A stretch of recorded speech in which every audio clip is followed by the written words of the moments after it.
আচ্ছা, কেমিক্যাল এররগুলা দেখেন, এটা খুবই গুরুত্বপূর্ণ। ১ম এ হচ্ছে ব্ল্যাঙ্ক ইমেজ, ঠিক আছে? কালি ইমেজ। আচ্ছা, ব্ল্যাঙ্ক ইমেজ কি? Dipped in A fixed solution first instead of developer.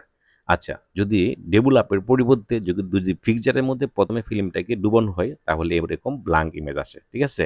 ওটাই বলছে dipped in a fixtures solution first instead. Instead মানে পরিবর্তে অফ ডেভেলপার। ডেভেলপের পরিবর্তে যদি ফিক্সচারে ফিল্মটাকে ডুবানো হয়, তাহলে এরকম ব্ল্যাঙ্ক ইমেজ আসে। তারপর দেখেন লাইট ইমেজ।